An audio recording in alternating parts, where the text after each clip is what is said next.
ఆధ్యాత్మిక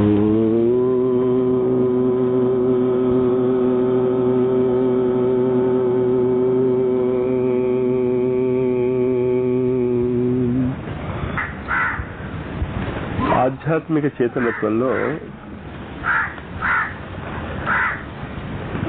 ఉండవలసినటువంటి ప్రాథమిక లక్షణాలను మనం గమనించుకుంటూ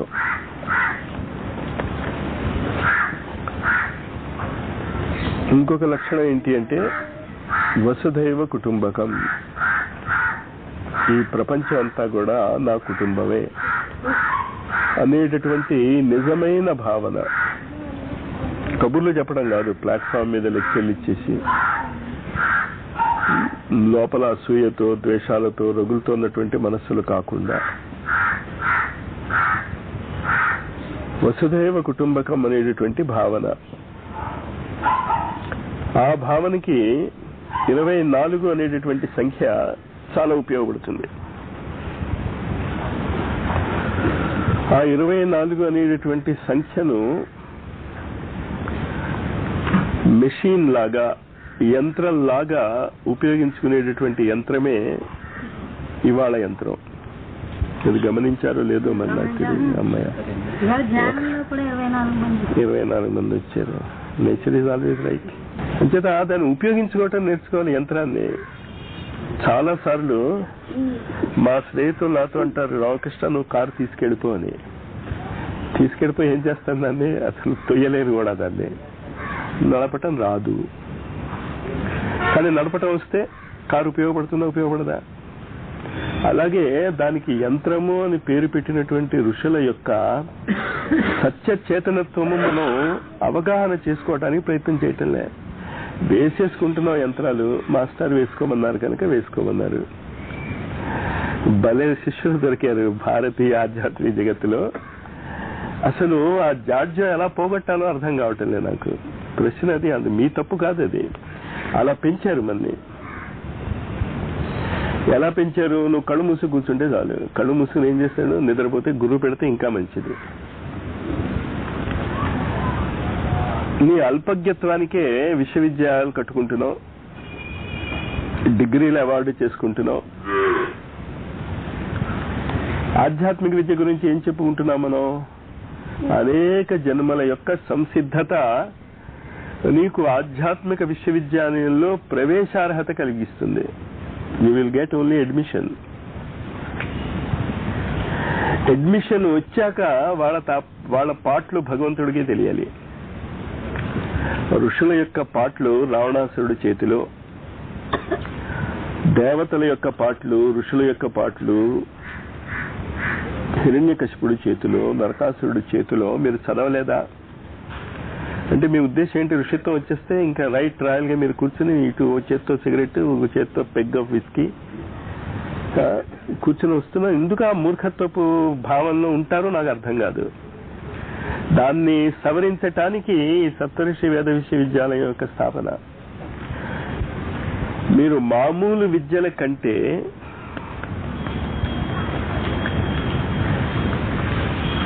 ఈ ఆధ్యాత్మిక విద్యకు అనేక జన్మల నుంచి పాటుపడాలి. మీరు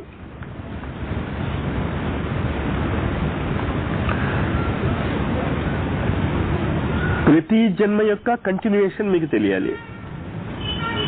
క్లాస్కి వెళ్ళావు, 2 క్లాసులు మిస్ అయ్యావు మధ్యలో, తర్వాత క్లాస్కి వస్తాయో అవుతుంది, ఏమీ అర్థం కాదు.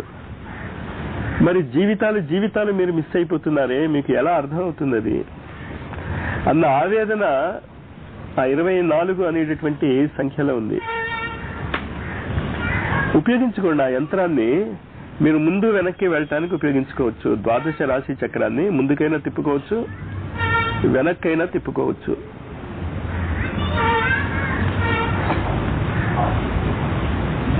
పాస్ట్, ప్రజెంట్, ఫ్యూచర్ అదొక కాల చక్రము. చక్రము అంటేనే అర్థం ఏంటి అంటే ముందుకి వెళ్ళొచ్చు, వెనక్కి వెళ్ళొచ్చు. లేకపోతే సైకిల్ అనేటటువంటి దానికి అర్థం లేదు. అంతే కాలచక్రములో కూడా మీరు ముందుకు వెళ్ళొచ్చు, వెనక్కి వెళ్ళొచ్చు. అది ఋషుల యొక్క సర్వజ్ఞత్వం యొక్క బేసిస్. ఇవాళ బుధగ్రహము బుధగ్రహం మీద మీకు క్లాస్ తీసుకుంటాను అని ఎప్పుడో చెప్పాను నేను. ఆ క్లాస్కి ఈ మెషిన్ ఉండాలి మీకు. ఈ మెషిన్ కనుక మీరు ఉపయోగించుకోగలిగితే బుధగ్రహానికి మీరు వెళ్ళిపోవచ్చు. కానీ ఇలాంటి కబుర్లు చెప్తూ వాడేం చేస్తున్నాడు, వీడేం చేస్తున్నాడు, వీడి మొహం నేను చూడు, వాళ్ళ మొహాలు నేను చూడు అనుకునేటటువంటి కార్పణ్యాలు ఉన్నంత వరకు క్లాసులు జరుగుతున్నప్పుడు ఎక్కడెక్కడో టైం గడిపిస్తున్నప్పుడు ఏం రావు మీకు. ఎందుకంత స్పష్టంగా చెప్తున్నాను అంటే, నాకు తెలిసినంత వరకు డిసెంబర్ 99 తర్వాత మీకు ఈ విషయాలు ఒక్కడు చెప్పడు. చెప్పగలిగే నేను మీకు అందుబాటులో ఉండను, ఖచ్చితంగా ఉండను. కానీ ఈ డిసెంబర్ 99 లోపల నేను చెప్పేది మొత్తం చెప్పేస్తా అని చెప్పా కదా, నా వాగ్దానాన్ని మాత్రం నేను వదలను. బుధగ్రహములో నేను తీసుకునేటటువంటి క్లాసులకి మీరు రాదలుచుకుంటే ఈ యంత్రాన్ని, ఇవాళ చెప్పినటువంటి విషయాన్ని మీరు అర్థం చేసుకోవాలి. అంటే ఇది ఒక విధంగా కౌంటర్ వీసా ఇప్పిస్తుంది మీకు అనమాట. కౌంటర్ వీసా అంటే వీసా కోసం ప్రయత్నించే వాళ్ళకి తెలుస్తుంది. ఫారిన్ కంట్రీస్కి వెళ్ళాలంటే కౌంటర్ ఉంటుంది ఒకటి, వీసా ఇచ్చేటటువంటి కౌంటర్. సాధారణంగా వాళ్ళంత తొందరగా ఇవ్వరు, కానీ కొంతమందికి కౌంటర్లోనే ఇచ్చేస్తారు ఏ ప్రశ్నలు అడగకుండా. అలాంటి కౌంటర్ వీసా బుధగ్రహానికి ఇచ్చేటటువంటి టెక్నిక్స్ చెప్తూ ఉంటే అసలు ఆ అవగాహనే లేనటువంటి మానసిక స్థితిలో ఉన్నాం మనం. అంతర్గ్రహ యాత్ర. ఆ అంతర్గ్రహ యాత్రకి బేసిస్ ఏంటి అంటే జ్యోతిష్ శాస్త్రం. జ్యోతిష్ శాస్త్రానికి బేసిస్ ఏంటి అంటే తిథి, వార, నక్షత్రాలు, యోగము, కరణము. వీటిని ఉపయోగించుకోవాలి కదా. తిథి అంటే ఏంటనమాట, సూర్యుడికి చంద్రుడికి ఉన్నటువంటి కోణము. సూర్యుడికి చంద్రుడికి మధ్య ఉన్నటువంటి కోణాన్ని ఎలా ఉపయోగించుకోవాలి? రాకెట్ ఎప్పుడైనా ఫైర్ చేసినప్పుడు మీకు ఈ కోణం యొక్క విలువ తెలుస్తుంది. నాసా ఇన్స్టిట్యూట్లకు వెళ్ళి 5-6 సంవత్సరాలు మీరు పనిచేస్తే ఈ తిథుల్ని వాళ్ళు ఎలా ఉపయోగించుకుంటారో మీకు అర్థమవుతుంది. వాళ్ళు తిథులు అనేటటువంటి పేరు పెట్టారు. సన్ మూన్ యొక్క డిక్లినేషన్స్ అను యాంగిల్స్ అని ఏదో చెప్తాడు వాడు. ఏంటి అది అక్కడ ఉద్దేశ్యము? ఈ రాకెట్ ఫైర్ చేస్తున్నప్పుడు సూర్య, చంద్ర, పృథ్వీ గ్రహముల యొక్క విభిన్న గ్రావిటేషనల్ ఫోర్సెస్ పనిచేస్తుంటాయి కదా, అది మినిమం ఉండాలి. ఏ తిథిలో మినిమం ఉంటుంది? అష్టమి నాడు మినిమం ఉంటుంది.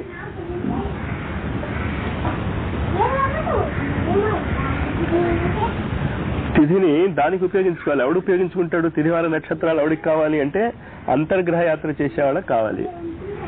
మనకు అక్కర్లేదు కనుక ఉపయోగించుకోవటం లేదు అది. మరి అంతర్గ్రహ యాత్ర చేయాలంటే చాలా విషయాలు తెలియాలి మీకు. అన్నిటికంటే ముందు భూమి మీదే మాక్ ఫ్లైట్స్ డైరెక్ట్ గా మిమ్మల్ని ఆకాశంలోకి పంపించాం అనుకోండి, పైనటువంటి ఇంద్రుడు ఆపుతాడు. విశ్వామిత్రుడు ట్రై చేశాడు దాన్ని, పంపించేద్దాల్లా ఎవరిని పడితే వాడిని, చేతకాలే. త్రిశంకు స్వర్గము. త్రిశంకు అంటే అర్థం ఇదే, సన్, మూన్, ఎర్త్. ఈ 3 యొక్క శంఖాకారపు గ్రావిటేషనల్ పుల్స్ లో ఎత్తాడు, వెళ్ళాడు పైకి. తర్వాత ఎటు డైరెక్షన్ ఇచ్చుకోవాలి కదా. ఇక్కడైతే పంపిస్తావు నువ్వు, ఇక్కడ నుంచి నువ్వు కాంటాక్ట్స్ లో ఉంటావు. అపోలో 13 మిషన్ ఫెయిల్ అయినప్పుడు అన్ని ఛానల్స్, మీడియం వేవ్ ఛానల్స్ అన్ని వాళ్ళకు ఓపెన్ చేశారు. ఇక్కడ నుంచి వాళ్ళు డైరెక్షన్స్ ఇస్తున్నారు వాళ్ళకి. వాడు దాన్ని ఆపరేట్ చేయగలిగితే కదా, ఏ డైల్ ఎక్కడుందో తెలిస్తే కదా ఆపరేట్ చేసేది. తిథి అందుకు ఉపయోగపడుతుంది. వారము ఏ గ్రహానికి మీరు వెళ్ళదలుచుకుంటే ఆ గ్రహానికి ఉపయోగపడుతుంది. అంటే బుధగ్రహానికి మిగతా వారాల్లో కూడా వెళ్ళొచ్చు, అంత ఈజీగా వెళ్ళలేరు మీరు. బుధవారం నాడు చాలా ఈజీగా వెళ్ళిపోతారు. ఆ వెళ్ళిపోవటానికి కావలసినటువంటి వేవ్ లెంగ్త్స్ ఆ గ్రహానికి సంబంధించినటువంటి రాళ్లలో ఇవ్వబడుతుంది. అంటే నేను వీరికి నా బుధగ్రహం బాగలేదు మాస్టర్, నేను పచ్చ పెట్టేసుకుంటాను. పచ్చ కాదు, ఏదైనా పెట్టేసుకో, పచ్చలో మునిగిపోయి ఏం అవదు నీకు. నీకు ఎప్పుడవుతుంది అంటే నువ్వు ఆ ఇంటర్ గెలాక్టియల్ ట్రావెల్ చేయదలుచుకున్నప్పుడు, ఆ గ్రహాలకి వెళ్ళి అక్కడ ఉన్నటువంటి వాసులతో మీరు మాట్లాడదలుచుకున్నప్పుడు ఈ ఉంగరాలు అవి పనికొస్తాయి మీకు. ఇవే అలంకరణం కోసం మాత్రం ఋషులు ఉపయోగించరు. ఋషులు పిచ్చివాళ్ళు అనుకుంటారా? వాళ్ళు రత్నాల గురించి ఎందుకు మాట్లాడతారు? వాళ్ళు డబ్బు మీద యావుండి మాట్లాడతారా వాళ్ళు? ఋషులు రత్నాల గురించి మాట్లాడారు అంటే దానికి ఖచ్చితంగా ఒక ఆధ్యాత్మికమైనటువంటి లక్ష్యం ఉంటుంది. ఆధ్యాత్మికమైనటువంటి లక్ష్యం అంటే అర్థం ఏంటి? అమరత్వము వైపు తీసుకువెళ్ళేటటువంటి లక్ష్యము. స్పిరిచువలిజం అంటే అది అమరత్వము వైపు తీసుకెళ్లేటటువంటి లక్ష్యము. ఎప్పుడు అమరత్వం వైపు వెళ్ళగలుగుతారు మీరు? బుధ గ్రహము యొక్క ప్రభావము నుంచి మీరు దాటగలిగినప్పుడే అమరత్వము లభిస్తుంది.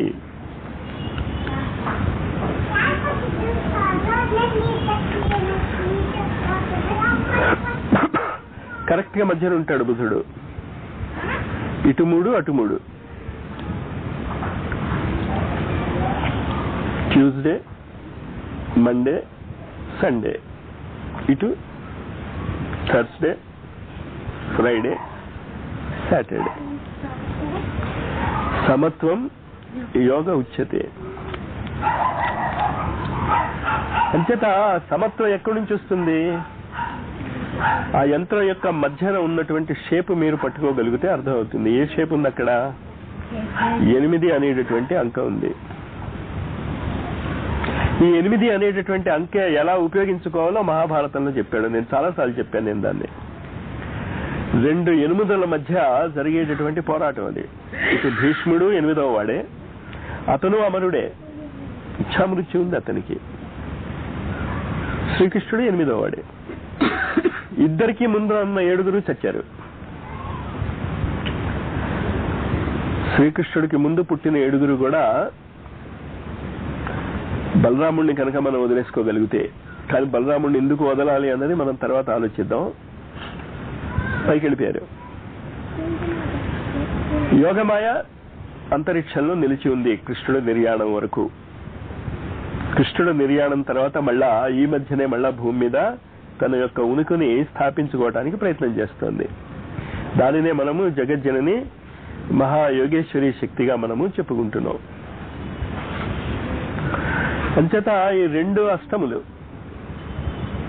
ఇద్దరికీ మృత్యువు మీద కమాండ్ ఉంది. భీష్ముడికి మృత్యువు మీద కమాండ్ ఉంది, శ్రీకృష్ణుడికి మృత్యువు మీద కమాండ్ ఉంది. కానీ ఇద్దరు చచ్చారు మన దృష్టిలో. భీష్ముడు ఇప్పుడు జీవించి ఉన్నాడా, చచ్చాడా? కృష్ణుడు జీవించి ఉన్నాడా, చచ్చిపోయాడా? అంచేత అమరత్వం యొక్క ఆ నోషన్ అర్థం చేసుకోండి. అమరత్వము అంటే కంటిన్యూటీ ఆఫ్ లైఫ్ మీకు తెలుస్తాయి అంతే. శరీరాలు అందరివి చస్తాయి.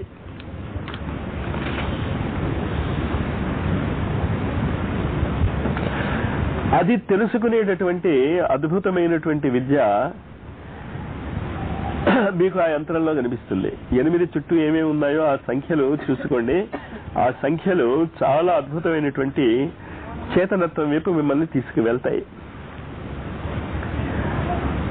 9, 8, 7, 11, 8, 5 డయాగ్నల్స్. 4, 8, 12, 9, 10, 5, 11, 6, 7. ఆ సంఖ్యలతో ఆ చేతనత్వాన్ని ఎలా పట్టుకుంటా మాస్టారు? 23444 కి 23444 అనే అంకెలు ఉంటాయి కొన్ని. ఆ అంకెలకి రింగ్ చేసి చూడండి, ఎవరిని పట్టుకుంటారు మీరు? పట్టుకుంటారా ఎవరినైనా? అంకెలేగా అవి, పట్టుకున్నారా? మీకు అర్థమైనా ఏం చెప్పారు? నేను టెలిఫోన్ నెంబర్సేగా అవి. ఏం చేస్తున్నారా? నెంబర్స్ ని ఒక చక్రీయ క్రమంలో తిప్పుతారు. ఒక సైక్లిక్ ప్రాసెస్ లో నెంబర్స్ ని చెప్పినప్పుడు దేశ కాలములలో ఒకానొక బిందువు దగ్గరికి మీరు వెళ్ళగలుగుతారు అన్నది సైన్స్ డైరెక్ట్ గానే మీ ముందు ప్రూవ్ చేస్తుంది. దానికి పెద్ద ప్రూఫ్స్ ఏ అక్కర్లే. నిజమా ఇది? కావాలంటే ఫోన్ చేసి చేసుకో. నువ్వు డయల్ చేయగానే ఏమవుతుంది? నీ యొక్క చేతనత్వము దేశ కాలములలో ఇంకొక చోట ఉన్నటువంటి చేతనత్వంతో లింక్ వస్తుంది. మరి ఈ యంత్రాన్ని అలా ఉపయోగించకుండా, అది 9 డిజిట్సే. ఇక్కడ కూడా 9 స్క్వేర్స్ ఉన్నాయి. 9 డిజిట్స్ అన్న కానీ 9 స్క్వేర్స్ ఉన్నాయి డైలింగ్ సిస్టమ్ లో. అంచేత మీ యొక్క టెలిఫోనిక్ డైలింగ్ సిస్టమ్ ఋషులకి ముందే తెలుసు. తెలియటమే కాకుండా దాన్ని అసలు డైరెక్ట్ గా మీరు with thought operation, remote control అనమాట. అసలు వస్తువే ఉండక్కర్లే, కేవలం ఆ యంత్రం మీద మీ కన్నులు పడితే ఆ నెంబర్స్ యాక్టివేట్ అయిపోతాయి. మరి ఏ సిరీస్ లో యాక్టివేట్ చేయాలి, ఎలా యాక్టివేట్ చేయాలి, దానికి అంకెలు వేసుకోవటానికి చెప్పే టెక్నిక్. నువ్వు కెరాటే నేర్చుకుంటున్నప్పుడు ఈశాన్ నుంచి కొడతానంటే ఎదుటివాడు కొడేస్తాడు. అది గుర్తుంచుకోవటానికి, అందరికీ తెలియటానికి ఎక్కడి నుంచి వేస్తారు? ఇంకేత యంత్రం టెలిఫోన్ నెంబర్స్ నువ్వు ఏ నెంబర్ కి వెళ్ళాలో ఆ ఆర్డర్ లో తిప్పుకోవాలి. తెలీదమ్మా, ఎలా తెలుస్తుంది? మీరు అది డయల్ చేసి చూసుకోండి. రింగ్ అయ్యి అక్కడ ఎవడైనా లిఫ్ట్ ఎత్తాడు అనుకోండి, కానీ వాళ్ళు చెప్పేది ఏంటి, ఈ డైలింగ్ సిస్టమ్ ఉపయోగించుకుంటే మీరు బుధగ్రహంతో లింక్ అయిపోతారు. 15 అనేటటువంటి డైలింగ్ సిస్టమ్ ఉపయోగించుకుంటే మ్యాజిక్ నెంబర్, సూర్యుడితో లింక్ అవుతారు. 18తో లింక్ చేసుకుంటే చంద్రుడు. 3 కలుపుకుంటున్నారు, అది కలుపుకుంటే మీరు అసలు ఖండతా పట్టక్కర్లే. 21తో లింక్ పెట్టుకుంటే కుజుడితో లింక్ అవుతారు. 24తో లింక్ పెట్టుకుంటే బుధుడితో లింక్ అవుతారు. మరి టెలిఫోనింగ్ సిస్టమ్ మరి ఎలా? కొత్త టెలిఫోన్ కనెక్షన్ ఇవ్వాలి అంటే ఏమంటావు? ఏం చేస్తాడు వాడు? మీ యొక్క ఇంటి సర్క్యూట్ ని మిగతా సర్క్యూట్స్ తో కలుపుతాడు. అంటే మీరేం చేయాలి? మీ యొక్క ఈ పిండాండాన్ని బ్రహ్మాండంతో కలుపుకుంటే లింక్ వస్తుంది. మీరు కలుపుకోరుగా. నేను చాలాసార్లు చెప్తున్నాను, మీకు ఆ కోఆపరేషన్ లేదు అసలు. మనుషులు మీలో మీరు నలుగురు కలవలేకపోతే బ్రహ్మాండంతో ఏం కలుస్తారు? కబుర్లు చెప్తారు మీరు చేస్తున్నటువంటి పనులకి. నేనేదో సినిమాలో చూశాను, నేను ఈసారి నన్ను కొట్టావంటేనా అంటాడు. వాడికి 1 మంది ఒకటేస్తాడు, వీడు ఇంకా రెచ్చిపోతాడు. ఇంచేత చాలా శక్తివంతుడు వీడు. అంచేత ఏమంటాడు వీడు, మళ్ళా కొట్టావంటేనా, అలాగే 4-5 దెబ్బలు తింటాడు. తిన్నాకేమంటాడు, ఏం చేయనంటాడు. అలా ఉంది మన ఆధ్యాత్మిక జగత్తు. ఆ అవగాహన యొక్క తీవ్రత రాకపోతే మీకు 24 గంటలు కూడా సరిపోవు. మీరు ఎంత టైం వేస్ట్ చేసేస్తున్నారో.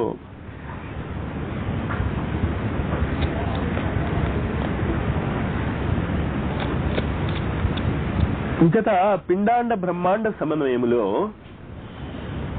అమృతత్వానికి కావలసినటువంటి కేంద్ర బిందువుని కాపాడుకుంటూ రావటానికి ఒక విచిత్రమైనటువంటి యంత్రం ఉంది. ట్రయాంగులర్ షేప్ లో ఉంటుంది. దుర్గాదేవి యొక్క కాళ్ళ కింద మీరు దాన్ని గమనిస్తూ ఉంటారు. దాన్ని బీసా యంత్రము అంటాం. అంటే ఎటువైపు నుంచి కలిపినా 20 వస్తుంది. దాని అథారిటీ ఎవడు అంటే రావణాసురుడు. నేను అయోధ్యలో ఉన్నప్పుడు నాకు రామమంత్రం ఇచ్చినటువంటి గురువు ఆ యంత్రాన్ని ఇచ్చాడు. అనంతపూర్లో అనుకుంటాను. ఆ యంత్రాన్ని తీసి బావిలో పడేశాను నేను.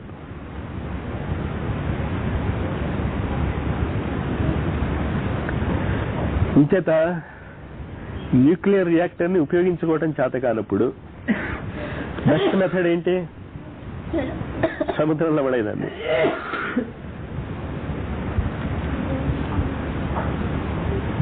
రావణాసురుడు యొక్క మొత్తము శక్తి 20 అనేటటువంటి దుర్గాదేవి కాళ్ళ కింద వేస్తాం ఆ యంత్రాన్ని. ఆ యంత్రాల యొక్క మహిమ అంత గొప్పది.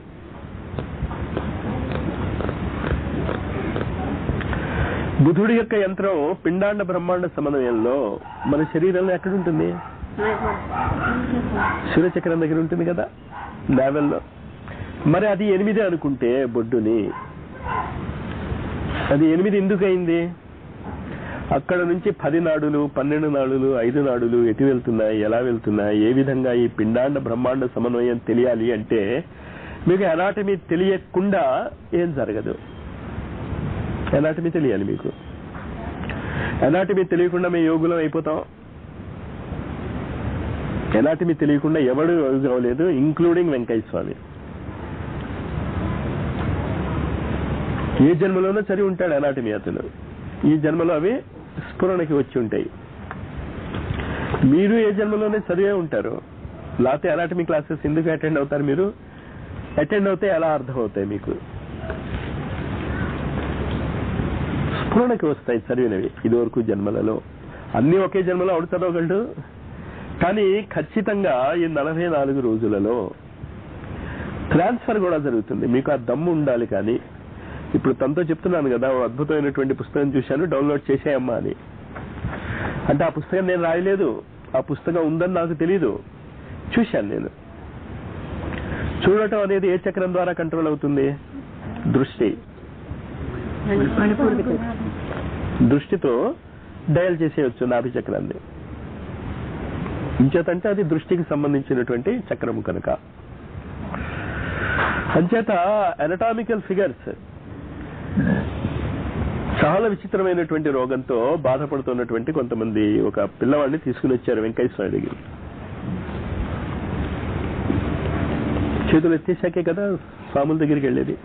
కడుపు బాగా ఉబ్బిపోయింది, లివర్ పాడైపోయింది, లివర్ తీసేయాలన్నారు. లివర్ తీసేస్తే మనిషి బతకడుగా. ఎందుకంటే చాలా సార్లు పేర్లు మనం ఉచ్చారణ చేస్తాం తప్ప ఆ పేర్ల యొక్క అర్థం తెలియదు మనకి. లివర్ అంటే ఇంగ్లీష్ లో అర్థం ఏంటి? That which lives. తమాషా ఏంటంటే అనటామికల్ గా కూడా లివర్ ని కోసేస్తే బల పెరుగుతుంది. అది మిగతా ఇంద్రియాలు అలా పెరగవు, కానీ లివర్ పెరుగుతుంది.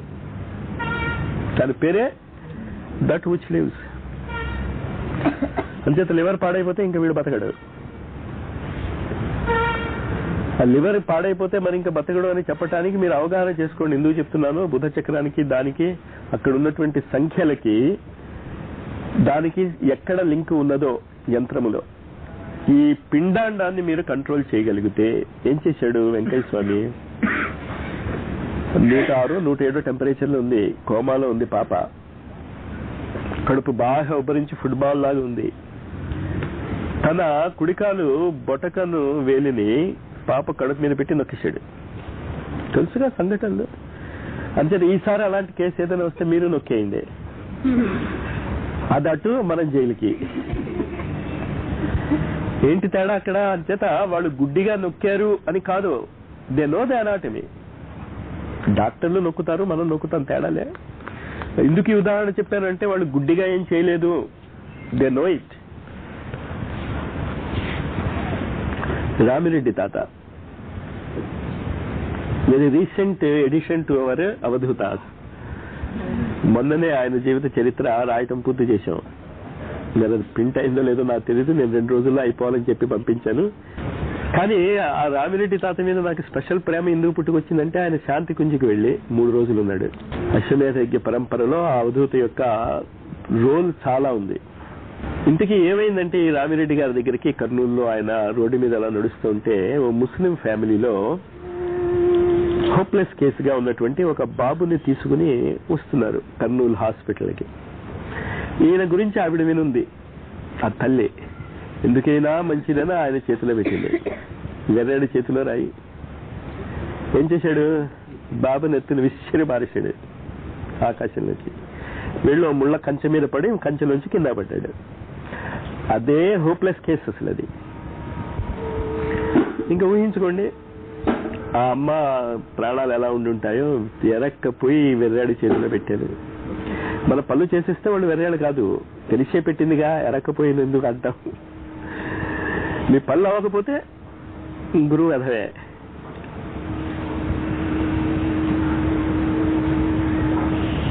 వెళ్ళి చూసింది, హాయిగా నవ్వుతున్నాడు, రోగం పోయింది. అంచేత మనం కూడా ఏదైనా పాప రోగంతో వచ్చింది అనుకోండి, ఏం చేయాలి? మీకు తెలియాలి ఆ సాంఖ్యయోగం ఆకాశతత్వానికి. ఆ పిల్లవాడికి ఉన్నటువంటి జబ్బు ఆకాశతత్వానికి సంబంధించిందేమో. ఆ విసిరేటటువంటి ఫ్లిక్ ఆఫ్ ద హ్యాండ్ లో గవాస్కర్ బ్యాట్ పెట్టి కొడతాడు, నేను బ్యాట్ పెట్టి కొడతాను, కానీ బాల్ బ్యాట్కి తగలదు. గవాస్కర్ తిప్పినప్పుడల్లా తేడా ఉంది వాళ్ళ చేతులు విసరటంలో కూడా. ఇదంతా కూడా బుధగ్రహం కంట్రోల్ చేస్తుంది. ఇంచేతంటే బుధగ్రహంకి నర్వస్ సిస్టమ్ కి చాలా దగ్గర సంబంధం ఉంది. దాని గురించి ఇదంతా వివరణ ఇస్తూ ఈ అవధూతల గురించి వాళ్ళ గురించి వాళ్ళు పిచ్చివాళ్ళు అనుకోకండి మీరు. They know more anatomy than all the doctors put together. డాక్టర్లు అందరికీ కలిసిందో దానికంటే ఎక్కువ శరీర నిర్మాణ శాస్త్రము గురించి వాళ్ళకి తెలుసు. ఆ విద్యను నేర్చుకోకుండా మేము ఎంబీబీఎస్ అయిపోతాము, ఎండీలో అయిపోతాము, ఎంబీబీఎస్ నుంచి ఎండి యాత్ర, ఎండి నుంచి డిఎం యాత్ర అంటే ఏంటో తెలుసా? ఎంబీబీఎస్ కి శరీరం మొత్తం తెలుసు, ఎండికి ఒక భాగం మాత్రమే తెలుస్తుంది శరీరంలో, స్పెషలిస్ట్ వాడు. డిఎం ఉన్నాడు అనుకో, ఒక భాగం కూడా కాదు, ఓ వెంట్రుక తెలుస్తుంది వాడికి. అంటే సర్వజ్ఞత్వం నుంచి అల్పజ్ఞత్వం వైపు వెళ్లేటటువంటి డాక్టరీ విద్యలు, ఏవీ తెలియని స్థితి నుంచే పరిపూర్ణమైనటువంటి శరీర నిర్మాణ శాస్త్రము తెలుసుకునేటటువంటి ఆ ఆధ్యాత్మిక విద్య యొక్క పాయింట్ ఎందుకు ఇవాళ చెప్పుకొస్తున్నాను అంటే, నాభి చక్రే సంయమ కాయా వ్యూహ జ్ఞానం. నాభి చక్రం మీద నువ్వు సమాధి స్థితిలో ఉండగలిగితే శరీర నిర్మాణ శాస్త్రము అంతా తెలియను. పతంజలి యోగ సూత్రాలు. అంచేత టెక్స్ట్ బుక్స్ ఏం అక్కర్లేదు, అంటే శరీరాన్ని దర్శించేగా చెప్పింది, శరీరాన్ని దర్శించకుండా చెప్పేశారు వాళ్ళు. అంటే ఈ విజ్ఞానము అంతా కూడా ఎక్కడి నుంచి వస్తుంది? మనకి దర్శనంతో వస్తుంది. దర్శించేటటువంటి సెంటర్ ఎక్కడుంది? నాభి, మణిపూరంది. అంచేత నాభి చక్రము మీద సంయమనము. దానిలో అనవసరంగా మాస్టర్ సమర్థ సద్గురు స్పర్శ ధ్యానం చేయించారు. ఇవాళ నుంచి మేము నాభి చక్రం మీదే చేస్తాం, కడుపు నొప్పి వస్తుంది, జాగ్రత్త, అల్సర్స్ ఫామ్ అవుతాయి. దృష్టి దోషం అని ఒకటి ఉంటుంది. మన దృష్టి దోషభూయిష్టమైనటువంటి దృష్టి. ఇంకేదంటే స్వార్థపరులం కనుక. నా అంత నిస్వార్థపరుడు ఎవరు లేదు మాస్టారు. జ్వాలకులో మాట అంటాడు, నువ్వు నిస్వార్థపరుడివి అని అన్నావు అంటేనే స్వార్థం ఉంది అని. నిస్వార్థపరుడికి అసలు తెలియదు వాడు నిస్వార్థపరుడని. మీకు తెలిసింది స్పిరిచువలిజం చాలా గదరగోళం. అది ఏమంటుందో ఏం చెప్తుందో అర్థం కాదు. అది ఇంచేత ఈ జ్ఞానం ఎక్కడి నుంచి వస్తుంది? మనకి దర్శించటం వల్ల వస్తుంది. దేన్ని దర్శిస్తాం? అందువల్ల మీ దృష్టి అహంకార రాహిత్య స్థితికి వెళ్ళటానికి సమర్థ సద్గురు స్పర్శ ధ్యాన విధానంలో మీరు ముందు ఎక్స్పర్ట్స్ అవ్వాలి. ఆ ధ్యానము మీకు పరమ ఏమంటారు అది ఎక్స్పర్ట్, సూపర్ ఎక్స్పర్ట్స్ అయిపోతే ఆ ధ్యానంలో మీరు, అప్పుడు మీ యొక్క దృష్టి దోషాలు తెలియబోతాయి. అప్పుడు మీరు ఎక్కడైనా పెట్టుకోండి మీ దృష్టిని, కరెక్ట్ యాంగిల్ వస్తుంది. అంచేత మళ్ళీ ఎక్కడికి వచ్చాం? సమర్థ సద్గురు. ఏది చేసినా బేసిస్ అదే. బంగారం అంటూ ఉంటే కాలికి పెట్టుకునే ఆభరణాలు తయారు చేసుకోవచ్చు, కిరీటాలు తయారు చేసుకోవచ్చు. అంచేత సమర్థ సద్గురు స్పర్శ ధ్యాన విధానమును మించి ఆధ్యాత్మిక జగత్తులో ఇంకొక మార్గము లేదు. మరి ఈ మార్గాన్ని తెరవటానికి బుధగ్రహము నుంచి మనకి ఏవైనా విశేషమైనటువంటి స్పందనలు వస్తాయా? వస్తాయి అంటుంది ఆధ్యాత్మికత. చాలా విచిత్రమైనటువంటి కథ చెప్తుంది. దైవీ విజ్ఞానానికి అధిపతి అయినటువంటి దేవ గురువు అయినటువంటి బృహస్పతికి ఒక భార్య ఉందిట. తెలుసు కదా కదా? ఎవరు ఆ భార్య పేరు? తార. భారతీయుల యొక్క గొప్పతనాన్ని అందుకు చెప్పుకుంటాం. ఈ కథ అందరికీ తెలుసు. చంద్రుడు గారు ఏం చేశారు తెలుసు కదా? తారా శశాంకం ఇష్టపడ్డాడు. తారగారు ఏం చేశారు? చంద్రుడు గారితో లేచిపోయారు.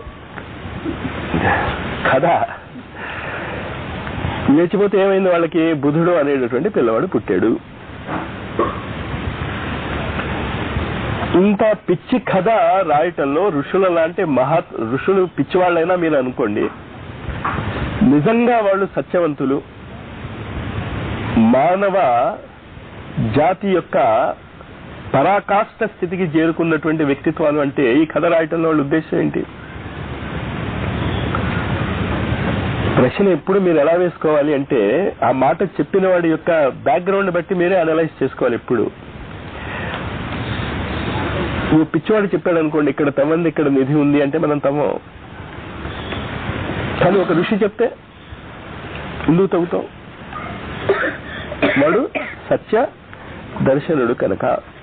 మరి ఇది ఋషులు చెప్పినటువంటి పురాణాల్లో ఉన్నటువంటి కథ ఉంది. పురాణాలు కూడా ప్రమాణమే. వేదములు ఎంత ప్రమాణమో పురాణాలు కూడా అంత ప్రమాణమే. ఏం చెప్తున్నాడు అక్కడ? అక్కడ జ్యోతిష్ శాస్త్రం మీకు రావాలి. జ్యోతిష్ శాస్త్రంలో పరిపూర్ణమైనటువంటి విజ్ఞానం ఉంటే తప్ప ఈ కోనండ్రం అంటాను దీన్ని. కోనండ్రం అంటే ఏంటి? పొడుపు కథ. ఈ పొడుపు కథ మీరు విప్పలేరు. బృహస్పతి నుంచి వచ్చేటటువంటి కిరణాలు నక్షత్రముల గుండానే మన దగ్గరికి వస్తాయి. చాలా జాగ్రత్తగా ఆ ఈక్వేషన్ ని అర్థం చేసుకోండి. అది ప్రస్తుతం నేను జ్యోతిష్ శాస్త్రం గురించి చెప్పలేను, కానీ తెలియాల్సిన పనులే. ఇప్పుడు మనం డైల్ అవి చేస్తాం, ఇంటర్నెట్లు అవి అవన్నీ ఎక్కడి నుంచి వెళ్ళి వస్తూ ఉంటాయి? ఈ టీవీ ప్రోగ్రామ్స్ అవన్నీ కూడా శాటిలైట్ ద్వారా వస్తూ ఉంటాయి. శాటిలైట్ అంటే తెలుగులో ఏమంటాం? ఉపగ్రహాలు. ఈ ఉపగ్రహాల యొక్క నిర్మాణం దేన్ని చూసి చేశారు వాళ్ళు? గ్రహాలు చూసి చేశారు. ఇంచేత శాటిలైట్ నుంచి మీరు కావలసినటువంటి మెసేజెస్ ప్రపంచ వ్యాప్తముగా పంపించగలిగేటటువంటి శక్తి మీకు ఉంటే, గ్రహాలను ఉపయోగించుకుని బ్రహ్మాండం అంతా మెసేజెస్ పంపించగలిగేటటువంటి శక్తి ఋషులకు ఉన్నది అంటే మీకు ఎందుకు అర్థం కాదు? ఉపగ్రహంతోనే మీరు ఇంత గందరగోళాలు సృష్టించగలిగారే, మరి గ్రహాలతో? దాని పేరే ఉపగ్రహం చెప్తున్నారుగా మీరు. అంత అవగాహన ఉంటే తప్ప మీరు యంత్ర విద్యను ఉపయోగించుకోలేరు. దానికి చెప్పేది ఇదంతా కూడా గురువు నుంచి వచ్చేటటువంటి మెసేజెస్ అన్ని కూడా బృహస్పతి గ్రహము ద్వారానే ఛానలైజ్ అయి వస్తాయి, ఇంకో గ్రహము నుంచి రావు. అందుకని సాధారణంగా బ్రహ్మచారులకి పసుపు రంగు బట్టలు వేస్తాం. పెళ్లిళ్ళు అవి జరిగినప్పుడు, శుభకార్యాలు జరుగుతున్నప్పుడు గురు సత్తా యొక్క అనుగ్రహం మనకు కావాలి కనుక మన జీవితము పండు వలె మారాలి. పండుగా మారాలి అంటే ప్రకృతిలో కూడా పండు పసుపు రంగులోనే ఉంటుంది. గురువుకి మనకంటే శక్తివంతులకి మనము నివేదించేది కూడా ఆ వైబ్రేషన్స్ నే. అందువల్ల పండిస్తాం. కాయలు తీసుకెళ్ళి ఇవ్వచ్చుగా, ఎందుకంటే సింబాలిజం దెబ్బతింటుంది. అక్కడ పళ్ళే తీసుకెళ్తాం మనం గురువు దగ్గరికి. ఇంచేత పళ్ళల్లోనే గురువు యొక్క తరంగాలు ఉంటాయి. అంచేత దైవీ సంబంధమైనటువంటి చేతనత్వాన్ని ప్రోధి చేసుకోదలుచుకున్నటువంటి వ్యక్తులు బృహస్పతి గ్రహము నుంచి వచ్చేటటువంటి నక్షత్రముల కాంతిని పట్టుకోవటానికి ప్రయత్నం చేస్తున్నాడు వీడు.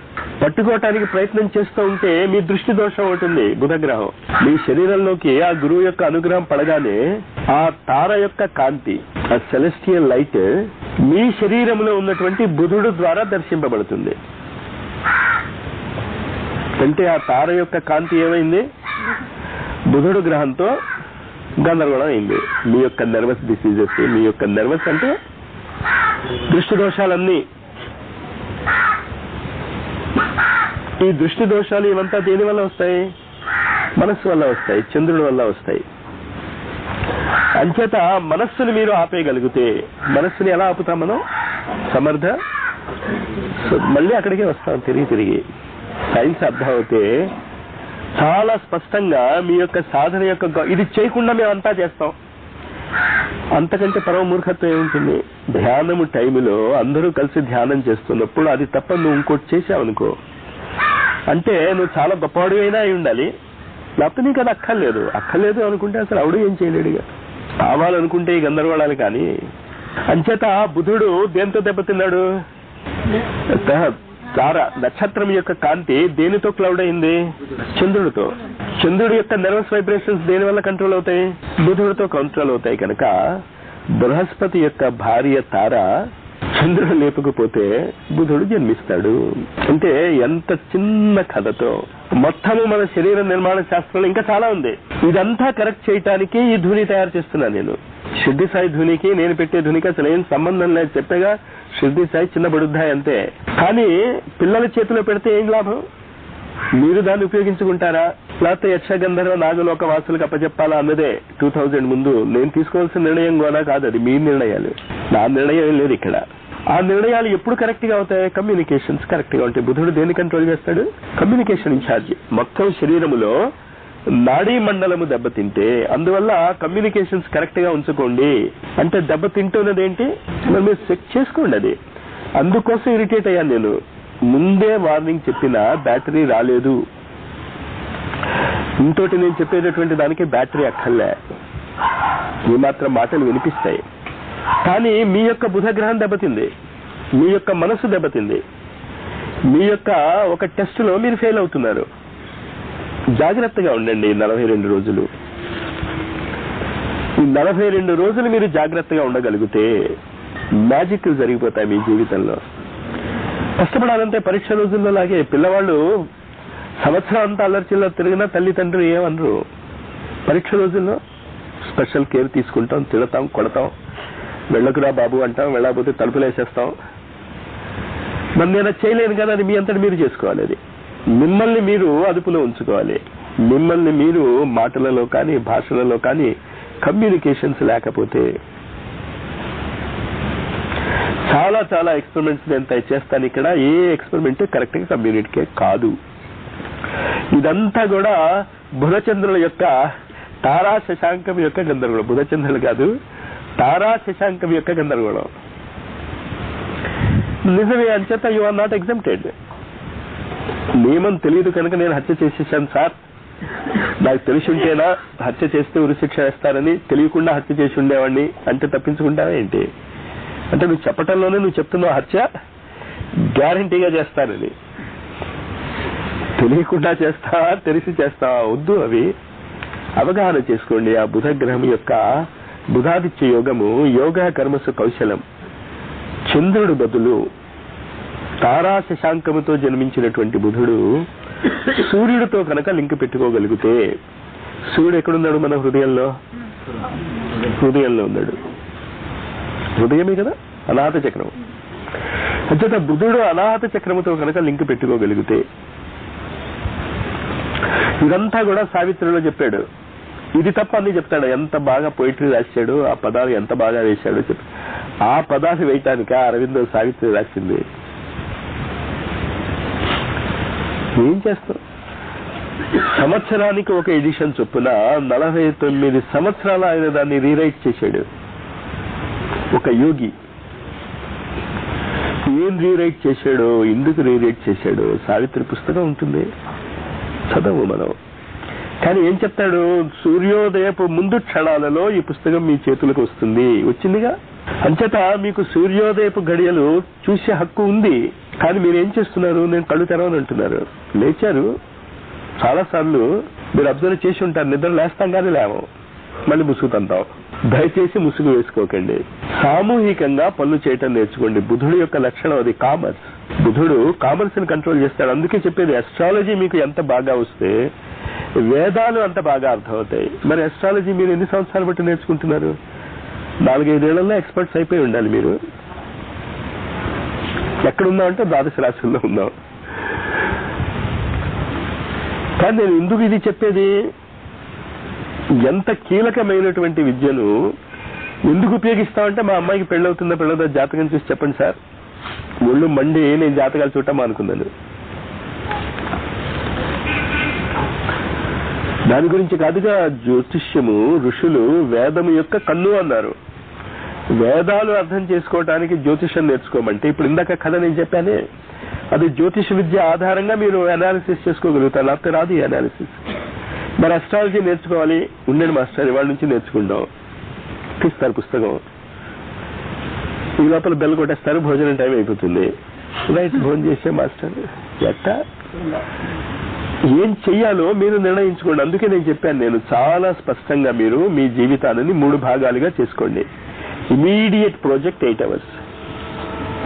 చేసుకున్నారో లేదో తెలియదు నాకు. Next 5 years project 4 hours. ఈ అస్ట్రాలజీ, హోమియోపతి ఇవంతా కూడా రోజుకి 4 గంటలు. టైం టేబుల్ వేసుకుని దాని ప్రకారం మీరు చేసుకోకపోతే ఎన్నిసార్లు నా హరికథలు విన్నా లాభం లేదు. మరి ఎందుకు చెప్తున్నాను నేను? మీకు చెప్పటం లేదు అని నేను చాలా స్పష్టంగా నిర్మోహమాటంగా చెప్తున్నాను. నేను కేవలం మిమ్మల్ని నేను ఉపయోగించుకుంటున్నాను. ఇంకేంటే మీరు మామూలు మానవత్వ స్థాయిలో కూడా ఎదగలేకపోతున్నారు. మనం తెలుసుకున్నటువంటి ఒక మంచి విషయం 10 మందికి చెప్పాలి అని కూడా మనకి తెలియటంలే. ఉన్నవాళ్ళు గుడుగుడు గుంచారాలు. కానీ నాకు ధైర్యము మానవ జాతి మీద కాదు, మానవేతర జాతులు 3 పనిచేస్తున్నాయి చాలా యాక్టివ్ గా ఈనాడు. యక్ష, నాగ, గంధర్వ. వాళ్ళకి ఈ విద్య కావాలి. కానీ మిమ్మల్ని నేర్చుకోవద్దు అని నేను క్రిటిసైజ్ ఏం చేయటంలే. కానీ టైం తక్కువ ఉన్నప్పుడు మీరు పడేటటువంటి శ్రమ గమనిస్తూ ఉంటే మీకు ఇంట్రెస్ట్ ఉన్నట్టు అనిపించటంలే. నాకు ఎందుకు ఇంట్రెస్ట్ ఉన్నట్టు అనిపించటం లేదంటున్నాను? ఇంట్రెస్ట్ వస్తుందేమో అని. జ్యోతిష్ శాస్త్రం క్లాసులు తీసుకోండి, హోమియో నేర్చుకోండి, అస్ట్రాలజీ నేర్చుకోండి, వాస్తు నేర్చుకోండి. కానీ అన్ని నన్నే చెప్పమంటే నేను ఎక్కడ చెప్పేది? చెప్పగలిగే టైం ఉన్నప్పుడు మీరు నేర్చుకోలేదు. గంటల గంటలు నేను మీతో గడుపుతాను. నేను క్యాంపు జరుగుతున్నప్పుడు గంటల గంటలు మీతో గడిపేవాడిని నేను, చెప్పినా అప్పుడు కూడా. కానీ ఇప్పుడు కూడా చెప్పేది మీరు కొంచెం ఇంట్రెస్ట్ చూపించి ఆ టైంకి ఆ పుస్తకాలు తీసి కూర్చుంటే డౌన్లోడ్ అయిపోతాయి మీ మనస్సులోకి. ఎందుకంటే ఈ మాటలు వింటున్నటువంటి ప్రతి ఒక్కడు, రేపు ఈ క్యాసెట్ ద్వారా వింటున్నటువంటి ప్రతి ఒక్కడు కూడా అస్ట్రాలజీ వాస్తులో ఎక్స్పర్టే ఇది వరకు జన్మలలో, పాస్ట్ బర్త్స్. అంచేత మీరేం నిరాశపడక్కర్లే. కానీ ఓపెన్ చేయకపోతే, ఇప్పుడు ఇందాక నేను చేసింది పొద్దున్న అతను సీతారాం చూశాడు కదా, డౌన్లోడ్ చేశాను, అక్కడ దిగలే. అక్కడ ఎందుకు దిగలేదు? కరెక్ట్ గా డౌన్లోడ్ చేసుకోలేకపోయాను. అప్పుడేం చేయాలి? మళ్ళీ ఆ పేజీ తీసి డౌన్లోడ్ చేసుకోవటమే. మళ్ళీ మళ్ళీ ఆ పుస్తకాలు తీయండి. మీకు అర్థం అవుతుంది గ్యారంటీగా. అది అర్థం అవటంలో అది మీ యొక్క గొప్పతనమే తప్ప నా గొప్పతనం ఏం కాదు. అది అనేక జన్మలలో మీరు ఇవన్నీ చదువుకుని ఉన్నారు. ఈ చెవిటమ్మ కానీ, ఆ పిచ్చి మాల అవధూతమ్మ కానీ, వాళ్ళు ఈ జన్మలో ఏం చదువుకోలేదు. కానీ పెద్ద పెద్ద పండితులకి వాళ్ళు జవాబులు చెప్పగలిగారు. అంటే అర్థం ఏంటి? ఇది వరకు జన్మలలోనూ ఎప్పుడో ఆ జ్ఞానము మీలో నిబిడీకృతమై ఉన్నది. ఆ జ్ఞానాన్ని ఉపయోగించుకుంటూ, కానీ పుస్తకం తెరవకుండా మాత్రం ఆ జ్ఞానం రాదు. You have to read, you have to excite. ఈ ఎగ్జైట్ అయ్యేటప్పుడు మీరు 2 ప్రశ్నలు మీ ముందు వస్తాయి. మేము చాలా చిన్నవాళ్ళము, లేకపోతే మేము చాలా పెద్దవాళ్ళము. శరీరానికి సంబంధించింది ఈ జ్ఞానము కాదు. ఎంత పెద్దవాడైనా నేర్చుకోవచ్చు. నాకు తెలిసి బాంబేలో ఒక క్లర్క్ రిటైర్ అయిపోయాడు, 60 ఏట. రిటైర్ అయిపోయిన తర్వాత 2 ఏళ్ళు మామూలుగానే రిటైర్డ్ లైఫ్ గడిపాడు. గడిపిన తర్వాత వేదాల్లో ఇంట్రెస్ట్ వచ్చింది. వేదాల్లో ఇంట్రెస్ట్ వచ్చింది కదా అని చెప్పి సంస్కృతం నేర్చుకున్నాడు, వేదాలు నేర్చుకున్నాడు. ఇప్పుడు అతని 75 ఏళ్ళు ఎంతో. ఆక్స్ఫర్డ్ యూనివర్సిటీలో వేదిక్ ప్రొఫెసర్ గా ఉన్నాడు. 62 ఏట వరకు అతనికి సాంస్క్రిట్ రాదు. అంచేత నా వయసు పెద్దవాళ్ళని అయిపోయాను, నేను చాలా చిన్నవాళ్ళని అయిపోయాను. చిన్నవాళ్ళైనా రావచ్చు, దానికి ఉంది. పెద్దవాళ్ళైనా రావచ్చు. ఎందుకంటే మైండ్ బ్రెయిన్ కి సంబంధించింది కాదు. It is something superior than brain. Brain కేవలం దాని యొక్క రిసీవర్ మాత్రమే. మీ యొక్క అనంతమైనటువంటి జ్ఞాన సంపద, అనేక జన్మల నుంచి మీరు ఆర్జించుకున్నటువంటి సంపద మీ మైండ్ లో ఉంది. దాన్ని డౌన్లోడ్ చేసుకోండి, అవగాహన చేసుకోండి. ఆ అవగాహన చేసుకోవటానికి ఆ యంత్రం ఏదైనా ఉపయోగపడుతుందా? గ్యారంటీగా ఉపయోగపడుతుంది. అందుకే మీకేం చెప్తున్నాను నేను, భోజనానికి ముందు ఈ అనామిక వేలుతో, సూర్యుడితో, ఈ వేలు సూర్యగ్రహానికి సంబంధించినటువంటి వేలు, అంటే ఇది డైరెక్ట్ గా మణిపూర చక్రానికి వెళ్తుంది లింక్. అక్కడ గీసుకోండి ఆ యంత్రాన్ని. మీకు తెలిసినా తెలియకపోయినా డైల్ అయిపోతే ఒకసారి రాంగ్ నెంబర్ అంటాం కదా. రాంగ్ నెంబర్ అంటే అర్థం ఏంటి? వాడు కరెక్ట్ గా డైల్ చేశాను అనుకుంటున్నాడు, కానీ డైలింగ్ సిస్టమ్ లో రాంగ్ నెంబర్ డైల్ అయింది. అలాగే మీరు కరెక్ట్ గానే డైల్ చేయండి. మీకు తెలియకపోయినా ఆ గ్రహాలతో మీకు సంబంధం ఏర్పడుతుంది. 7 రోజులు ఆ యంత్రాలతో మీరు 3 పూట్ల ఆహారాలు తీసుకుంటూ ఉంటే ఏం చెప్పగలం, మీ యొక్క సంస్కారములు ప్రోధి చెంది ఏదైనా అయిపోవచ్చు ఏ రోజైనా. కానీ చెయ్యకపోతే మాత్రం అవ్వదు. ఒక రోజు చేసి 2వ రోజు చేయకపోయింది కుదరదు. అది ప్రతిరోజు చేయాల్సిందే. మీరు ఆ టైం చాలా ఖచ్చితంగా వేసుకోండి. 15 నిమిషాల ముందు మీరు అచ్యుతానంత గోవింద, తర్వాత విశ్వకర్మ సూక్తము. విశ్వకర్మ సూక్తము ముందు యంత్రము రాసుకున్న తర్వాత విశ్వకర్మ సూక్తము, విశ్వకర్మ సూక్తం తర్వాత 5 వాయువులకి సంబంధించినటువంటి ఆహారం మీరు స్వీకరిస్తూ ఉంటే మీకు తెలియకుండానే ఆ విశ్వకర్మ సూక్తము, ఆ గ్రహాల యొక్క తరంగాలు మీ జీవితాన్ని మార్చివేస్తాయి. అంటే మీరు ఒక్కళ్ళే చేయాలా? నా సలహా నేను మీకు చెప్పాను కదా, మీ ఇళ్లలో, మీ కుటుంబ సభ్యుల్లో, మీ స్నేహితులకి, మీ బంధువులకి అందజేయండి. ఇది ఎవరికి ఏది క్లిక్ అవుతుందో తెలియదు. మీరు ఉత్తరం రాసి పడేస్తే వాళ్ళ జీవితాలు మారిపోతే అనేక జన్మలు మీకు కృతజ్ఞతగా ఉంటారు వాళ్ళు. లేకపోతే ఏమంటారు, సాధిస్తామని ఏదో ఉత్తరం రాశాడంటారు, అంతేగా. అంచేత ఈ విషయాలు రోజుకి 5 ఉత్తరాలైనా మీ ఫ్రెండ్స్ కి రాయండి అని ఎప్పుడో చెప్పాను నేను. మరి రాస్తున్నారో లేదో నాకు తెలీదు. చూశారు కదా, అది మీకు అసలు ఆ శ్యానము అనేటటువంటి రోగం ఉందే, అది మీ తప్పు కాదు. మీరేం చేస్తారు? పెరాలిటిక్ పేషెంట్ చెయ్యెత్తరా బాబు అంటే వాడు ఏం చెయ్యెత్తుతాడు పాప వాడు. లేవండి, కాస్త ఓపిక తెచ్చుకోండి. ఆ ఓపిక తెచ్చుకోవడానికి కూడా మళ్ళీ ఏం చేయాలి మీరు?